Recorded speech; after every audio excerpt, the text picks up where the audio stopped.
कृष्ण कृष्ण हरे हरे हरे राम राम राम हरे हरे।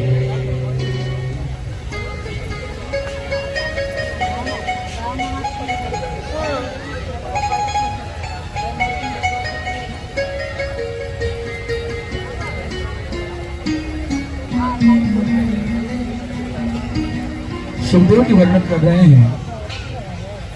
दुर्वासा ऋषि द्वारा प्राप्त जो पुष्पमाला है इसका तिरस्कार हो जाता है इंद्रदेव के द्वारा। देवराज इंद्र उसका तिरस्कार करता है। दुर्वासा ऋषि ने श्राप दे दिया कि तुम श्रीविहीन हो जाओ। और देवताओं का जो सारा धन है वो नष्ट हो गया। देवता ऐश्वर्य से विहीन हो गए, वैभव विहीन हो गए। और वहां पर देवता जब भगवान के पास जाते हैं, भगवान ने कहा कि तुम्हारा सारा जो धन है वो समुद्र में चला गया है, इसलिए समुद्र मंथन करो। लेकिन समुद्र मंथन अकेले नहीं होगा, दैत्यों को साथ में लो। और दैत्यों के साथ संधि करते देवताओं ने अमृत समुद्र मंथन किया। मंदराचल पर्वत को रवि बनाया और वासुकी जो नाग है उसकी रस्सी बनाई। समुद्र मंथन हो रहा था, मंदराचल पर्वत नीचे नीचे जा रहा था। भगवान ने कूर्म रूप धारण किया। बोल कूर्म भगवान की भगवान ने अवतार धारण किया, कूर्म अवतार। और भगवान ने अपनी पीठ पर मंदराचल पर्वत को धारण किया। मैया बैठ जाओ आप लोग। ओ मैया, हरे कृष्ण कृष्ण कृष्ण हरे हरे हरे राम राम राम हरे हरे। हरे कृष्ण कृष्ण कृष्ण हरे हरे हरे राम राम राम हरे। अभी आप लोग शांति से कथा को श्रवण कीजिए, क्योंकि बहुत कम समय है हमारे पास और उन सभी कम समय में हमको बहुत कुछ यहाँ पर ठाकुर जी का उत्सव मनाना है। इसलिए कृपा करके एक जगह पर बैठ के शांति से श्रवण कीजिए। समुद्र मंथन में भगवान ने कूर्म रूप धारण करके पीठ पर मंदराचल पर्वत को धारण किया। समुद्र मंथन में पहली चीज निकली हलाहल विष, भगवान शिव ने ग्रहण किया। कामधेनु गैया निकली, वो ऋषियों को दी गई। उच्चेश्वर नाम का घोड़ा निकला, वो बलि महाराज को दिया गया। चंद्रमा का प्राकट्य हुआ, वो भगवान शिव को दिया गया। भगवान शिव ने उसको मस्तक पर धारण किया। वो चंद्रमौली भगवान की चंद्रमौली भगवान शिव शंकर का नाम पड़ा। उसके उपरांत पारिजात वृक्ष प्रकट हुआ, वो स्वर्ग की शोभा बना। कौस्तुभ मणि प्रकट हुआ, भगवान श्रीमन नारायण के कंठ में सुशोभित हुआ। साथ ही साथ अप्सराएं प्रकट हुई, वो भी स्वर्ग की शोभा बनी। और आखिर में बिजली चमक जाए ऐसे माता लक्ष्मी का प्रादुर्भाव हुआ। तो लक्ष्मी मैया की लक्ष्मी मैया प्रकट हो गई और वर्ण करने के लिए समस्त देवता, दानव, ऋषिगण सब लागे। लेकिन लक्ष्मी मैया ने सबको रिजेक्ट करके नारायण के गले में पुष्पमाला डाल के नारायण को अपना पति वर्ण किया। और उसके बाद फिर वारुणी निकली समुद्र मंथन से, वो असुरों को दी गई।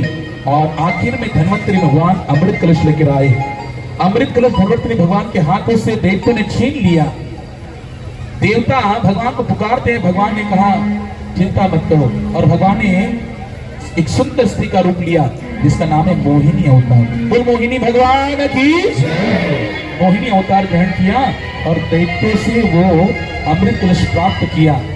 दैत्यों को एक पंगत में बिठाया और देवताओं को एक पंगत में बिठाया। और भगवान ने इतनी मधुर वाणी से उनको मोहित कर दिया, अपनी सुंदरता से, मधुर वाणी से, कि असुर पूरी तरह उन पर आश्रित हो गए। और असुरों को भगवान ने मना कर लिया कि भैया पहले मैं इनको पिलाऊंगी, जो पतला पतला अमृत है ऊपर इनको पिला दूंगी और गाढ़ा गाढ़ा तुमको पिलाऊंगी। और सारा देवता को पिला दिया। उसमें से एक असुर जो है स्वर भानु, उसको पता लग गया और सूर्य और चंद्रमा के बीच में आके स्थित हुआ।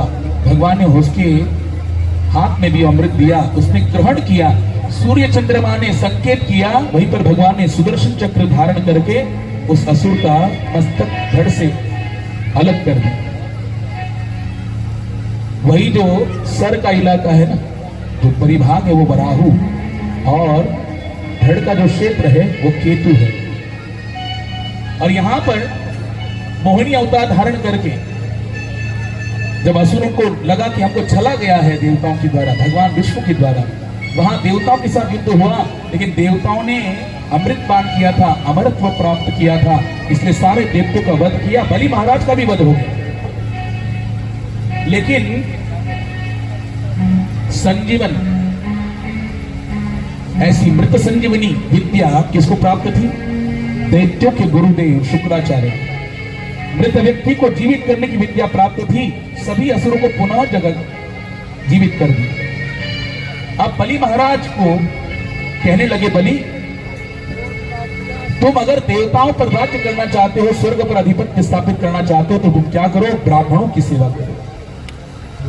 क्योंकि भगवान विष्णु नमो ब्राह्मण देवाय गौ ब्राह्मण हिताय च, ब्राह्मणों की सेवा करने से तुम्हें जो राज्य प्राप्त होगा वो अटल राज्य प्राप्त होगा। और ब्राह्मणों की सेवा की, ब्राह्मण प्रसन्न हुए बलि महाराज पर। और आज बलि महाराज ने ब्राह्मणों से क्या मांगा? बोले कि बस आपकी कृपा बनी रहे। तो ब्राह्मणों ने ऐसा सुवर्णमय रथ प्रदान किया और उस पर आरूढ़ होकर बोले, तुम अगर इस पर आरूढ़ होकर स्वर्ग के राजा इंद्र पर भी आक्रमण करोगे तो इंद्र भी परास्त हो जाएगा। और वही क्षण था, वही संधि थी, शुक्राचार्य ने कहा आक्रमण करो, और देवताओं को परास्त कर दिया। स्वर्ग पर बलि महाराज का राज्य प्रतिष्ठापित हो गया। देवता मारे मारे फिरने लगे।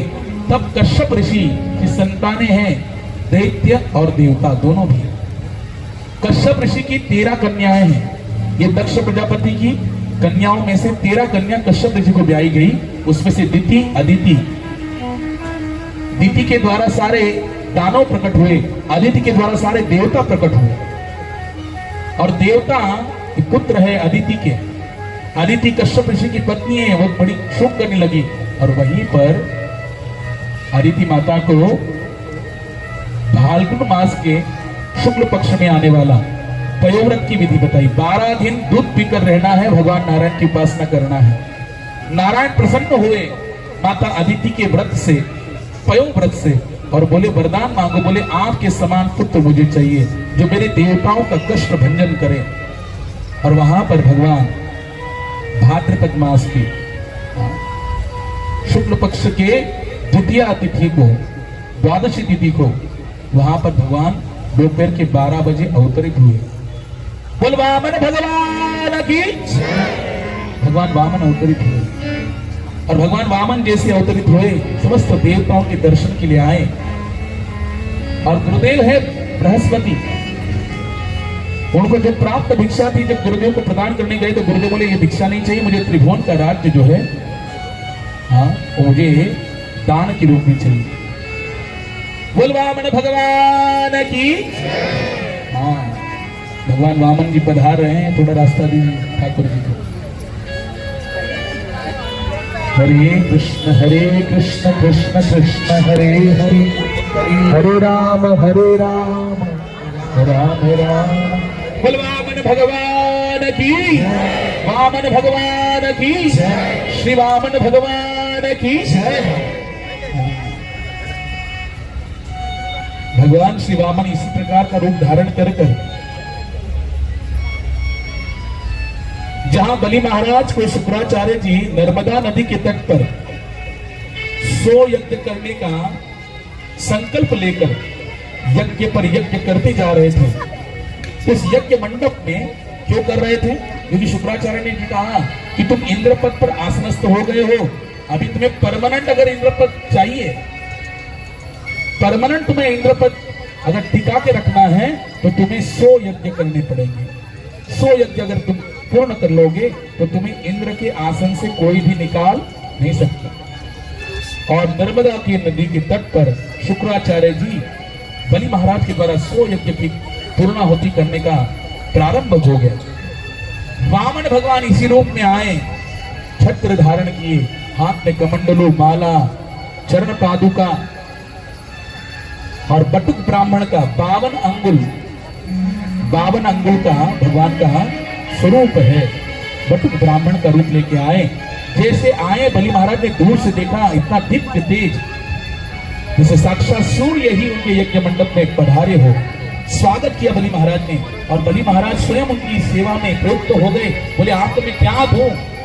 आपको चाहिए तो गैया का दान कर दूं, आपको अगर धन नहीं तो धन प्रदान करूं, अगर आपका विवाह नहीं हुआ है तो किसी विप्र कन्या से, ब्राह्मण की कन्या से आपको विवाह करा दूं। आप बोलिए मैं क्या करूं आपके लिए? मेरा दिल कर रहा है कि आपको मैं कुछ दूं, कुछ समर्पित करूं, कुछ अर्पण करूं। तो भगवान भी कितने चतुर है। भगवान वामन कहते अरे बलि, आपके कुल का, असुर कुल का तो मैंने बहुत नाम सुना है, बहुत यश सुना है। हिरण्याक्ष, हिरण्यकशिपु जैसे बड़े पराक्रमी बलिष्ठ राजा होंगे, और उसी वंश में प्रहलाद महाराज जैसे भक्त हुए जिन्होंने खंबा फाड़ के भगवान नरसिंह देव को प्रकट किया। बोल नरसिंह भगवान की। और उन्हीं प्रहलाद महाराज के पुत्र विरोचन इतने बड़े दानी कि अपना सारा धन ब्राह्मणों को दान किया। आपके कुल खानदान में इतने बड़े दानी, वीर और भक्त हुए हैं, और आप भी वैसे ही उदार और दानी हैं। भगवान स्तुति कर रहे हैं। अगर किसी से हमसे कुछ लेना चाहते हैं ना, तो पहले उसकी स्तुति करनी चाहिए। ठाकुर की स्तुति कर रहे हैं बलि महाराज की। बलि महाराज कहते हैं मुझे लज्जित मत कीजिए, मैं आपको कुछ देना चाहता हूं, कुछ मांग लीजिए। तो बोले देखो, वैसे हमारा नियम है, हम कुछ मांगते नहीं हैं, हम बड़े संतोषी ब्राह्मण हैं, हम बड़े संतोषी ब्राह्मण हैं। हमारे लिए जितना भगवान ने दिया है उतना हमारे लिए पर्याप्त है, लेकिन तुम्हारी देने की इच्छा है तो 3 पग भूमि दे दो, वो भी हम अपने पग से नाप कर लेंगे। बलि महाराज हंसने लगे, बोले कि देखो, है तो तुम बटुक ब्राह्मण ही, वामन हो, और तुम मांगना भी नहीं आता। त्रिलोकपति बलि तुम्हारे सामने खड़ा है, तुम अपने पैर से नाप के 3 पग भूमि मांग रहे हो। कुछ मांग लेते, आधा राज्य मांग लेते, मैं तुम्हें दे देता, क्योंकि मैं ब्राह्मणों का बड़ा सेवक हूं, आदर करता हूं। भगवान मन ही मन बोल रहे, भैया ये जो मेरे पग के अनुसार जो है ना, तो 2 ही दे दे, मान जाओ। और वहां पर संकल्प करने के लिए कहते हैं मुझे ज्यादा नहीं चाहिए, देना है तो दो, ने तो चल लिया। वहां पर बलि महाराज कहते ठीक है, ले लीजिए, संकल्प करो। बिना संकल्प के दान नहीं होता, याद रखिए। 3 चीजें हैं, एक होता है पानी, दूसरा है हस्त, और तीसरा क्या है? कर। ध्यान देना आप लोग, बहुत कम समय है। हरे कृष्ण कृष्ण कृष्ण हरे हरे, हरे राम राम राम हरे हरे। 3 चीजें हैं, 3 शब्द है, पानी, हस्त और कर। पानी यानी लेना, ठीक है ना। हर कोई व्यक्ति 8 घंटे 12 घंटे काम करता है, उसको सैलरी लेने का अधिकार है। कोई व्यापार करता है, उसको व्यापार से मुनाफा लेने का अधिकार है। कोई खेती करता है, अनाज की बिक्री करके उसको धन प्राप्त करने का अधिकार है, समझे कि नहीं? लेकिन हस्त उसे कहते हैं हाथ। हस्तस्य भूषणम दानम, शास्त्र कहता है हाथों का भूषण किसमें है, हाथों का गौरव किसमें है? किसमें है? दानम, दान करने में। हस्तस्य भूषणम दानम, सत्य कंठस्य भूषणम, श्रोत्रस्य भूषणम शास्त्रम, भूषणे किम प्रयोजनम। शास्त्र कहता है हाथ का भूषण दान करना है, इन हाथों से दान करना चाहिए। 4 चीजें कही गई। शतम विहाय भोक्तव्यम, 100 काम छोड़ो और समय पर भोजन करो। सहस्त्रम स्नानम आचरेत, 1000 काम छोड़ो और समय पर स्नान करो, अंघोल करा। लक्ष्यम विहाय दातव्यम, 1,00,000 काम अगर पड़े हैं, लाखों काम पड़े हैं, उन लाखों कामों को त्याग दो, लेकिन दान करो। क्या करो? दान करो। लाखों काम छोड़कर, 100 काम छोड़कर समय पर भोजन करो, सहस्त्र 1000 काम छोड़कर स्नान करो, लेकिन लाखों काम छोड़कर क्या करो? दान करो। दोनों हाथों से दान करो। लेकिन कोटिम तत्वा हरिम भजे, करोड़ों काम छोड़कर हरि का भजन करो। क्यों? क्योंकि हरि ही हमारे हैं। कल हमने गाया था ना भजन, हरि का भजन करो, हरि है हमारा। हरि ही हमारे हैं, इसलिए करोड़ों काम छोड़कर हरि का भजन करना चाहिए। लेकिन हस्तस्य भूषणम दानम, देखो इतना सुंदर भागवत का आयोजन किया गया है। ये जो आयोजन किया गया है, इनके जो भी आयोजन करता है, ये कमेटी जो है बहुत कम लोग हैं इसमें, लेकिन उनके अंदर एक दृढ़ संकल्प है कि हमें भगवान की कथा का आयोजन करना है, भगवान के यश का गायन करना है। इसलिए मैंने कहा गोपी गीत में गोपियां भी क्या करती है, जो कथा का आयोजन कराते हैं, जो कथा का गायन कराते हैं, जो कथा में नाम संकीर्तन करते हैं, कथा को श्रवण करते हैं, भूमि प्रणति पे भूरि दाजना, उनका जय जयकार हो, उनका जय जयकार हो। एक बार इस कथा के आयोजन में जो जो सम्मिलित हैं, उन भक्तों के लिए हाँ आप समस्त लोग तालियां बजाइए। बहुत सुंदर आयोजन किया है यहाँ पर। उनके लिए भगवान के श्री चरण कमलों में प्रार्थना कीजिए कि उनकी ऐसी ही भगवान की भक्ति में, सेवा में निरंतर प्रगति होती रहे, निरंतर भाव बना रहे। इसलिए हम 3 बार हरि बोल करके उनका स्वागत करेंगे। हरि बोल, हरि बोल, हरि बोल। तो हस्तस्य भूषणम दानम, हाथ का भूषण है दान करने में, कंठ का भूषण है सत्य वचन बोलने में, कानों का भूषण है भगवान की कथा श्रवण करने में।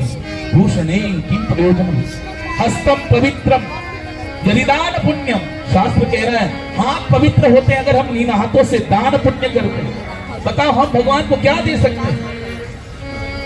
ये जगन्नाथ का भाग, जग पसारे हाथ, जो भी ले रहे हम भगवान का ही, भगवान से लेकर भगवान को दे रहे। कौन सा बड़ा बात कर रहे हैं?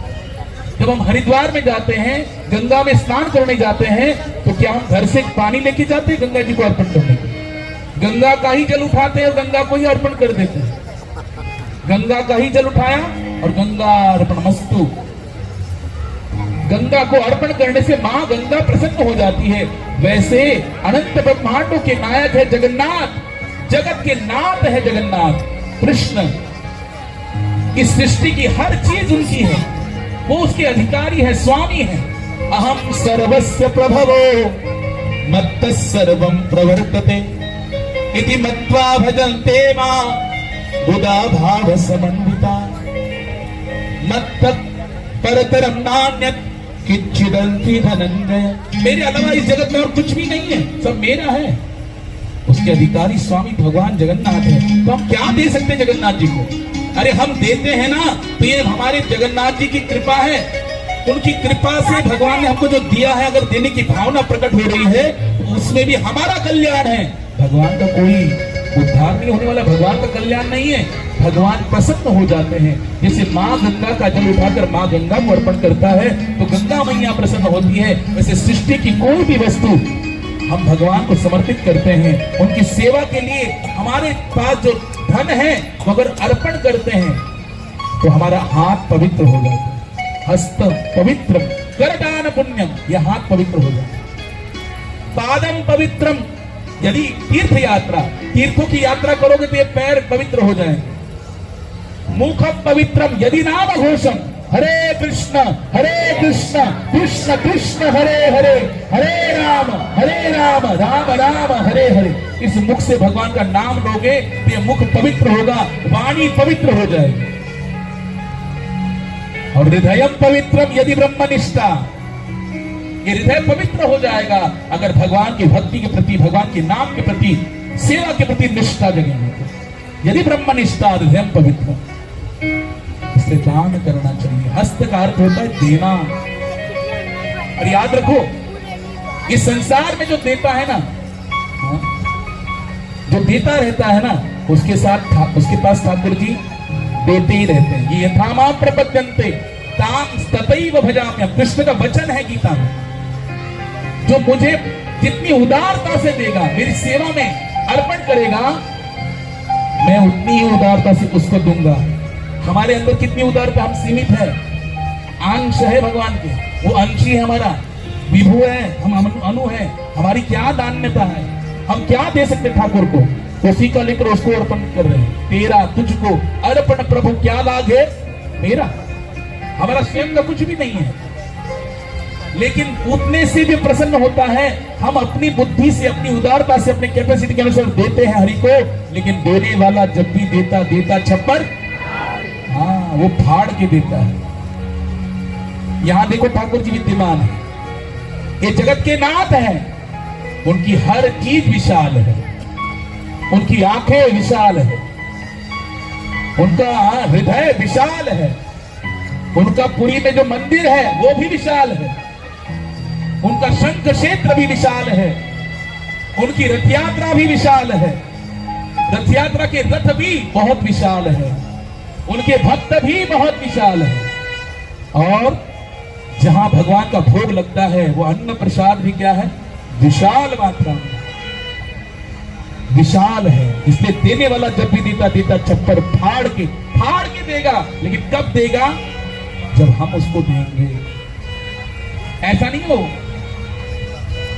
हमारा भाव देखता है, ठाकुर जी धन नहीं देखते। याद रखना, एक लाइन हमेशा मस्तिष्क में फिट बना के रखो, जगन्नाथ जी वस्तु प्रिय नहीं है, जगन्नाथ भाव प्रिय है। संसार के लोग वस्तु प्रिय है, लेकिन जगन्नाथ भाव प्रिय है, प्रेम प्रिय है। विदुर जी के पास सूखा साग था, केले के छिलके खिलाए, भगवान ने प्रसन्नता से खाए। झूठे बेर शबरी माता ने खिलाए, भगवान ने प्रसन्नता से खाए। दुर्योधन का 56 भोग नहीं खाया, क्योंकि भगवान भाव प्रिय है, वस्तु प्रिय नहीं है। लेकिन इसका अर्थ ये भी नहीं है भगवान को विदुर जी ने सूखा साग खिलाया था, हम भी केले के छिलके खिला दें। भगवान के जो प्रिय विदुर जी थे, उनके पास उतना ही कैपेसिटी था कि सूखा साग ही खिला सकते थे। जो हमारे पास है, श्रील प्रभुपाद जी कहते हैं कि कृष्ण भक्ति का अर्थ क्या है, कृष्ण भावना का अर्थ क्या है, कि जो भी हमारे पास ठाकुर जी ने दिया है वो ठाकुर जी का है। ईश्वर सर्वभूतानां हृदयेश अर्जुन तिष्ठति भ्रामयन् सर्वभूतानि यंत्रारूढ़ानि मायया। गीता में कृष्ण कह रहे हैं, अरे ये यंत्र जो है ना, ये शरीर रूपी यंत्र मैंने तुम्हें दिया है। बताओ, जिस शरीर के द्वारा हम जगत में व्यवहार करते हैं, पैसा कमाते हैं, सुविधाएं कमाते हैं, आनंद से जीवन व्यतीत कर रहे हैं, ये सारा कुछ जिस शरीर के द्वारा प्रकट कर रहे हैं, प्राप्त कर रहे हैं, उस शरीर बोले कृष्ण कहते हैं मैंने तुमको दिया। तो हमारा है क्या, ये तन भी उस ठाकुर का दिया, मन भी उसका दिया, बुद्धि भी उसकी दी। कि भूमिराप अनल वायु खम्बना बुद्धिरेव च अहंकार में भिन्ना प्रकृति नष्टदा। पृथ्वी जल अग्नि वायु आकाश मन बुद्धि अहंकार, कृष्ण कह रहे मेरी प्रकृति है, मेरा है। तो हमारा शरीर कैसे बना, ये सृष्टि कैसी बनी, उसी तत्व से बनी। इसलिए सबके मालिक है, नाथ है जगन्नाथ। बोल जगन्नाथ स्वामी की, बलदेव सुभद्रा महारानी की, गौरांग महाप्रभु की। आज जिनका आविर्भाव महोत्सव मना रहे हैं वो चैतन्य महाप्रभु कौन है। हाँ, वासुदेव घोष बोले करी जड़हा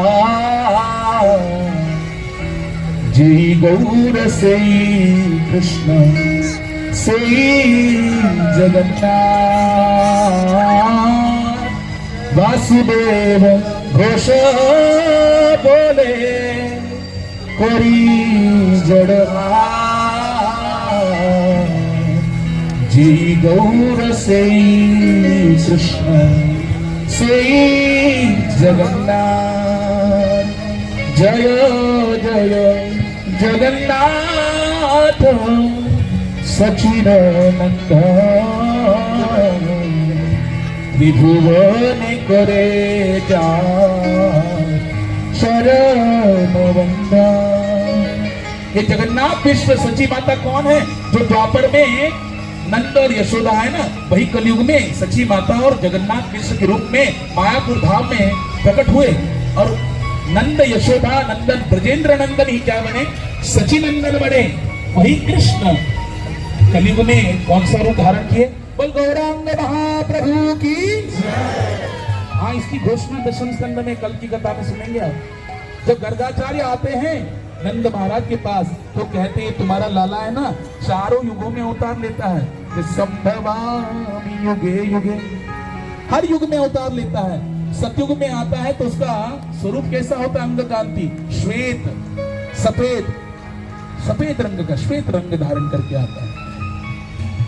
त्रेता युग में आता है तो रक्त वर्ण धारण करता है, द्वापर में आता है तो श्याम वर्ण धारण करता है, और वही जब कलयुग में आता है तो पीत वर्ण धारण करता है। पीत वर्ण मतलब पिघले हुए सोने जैसा स्वरूप।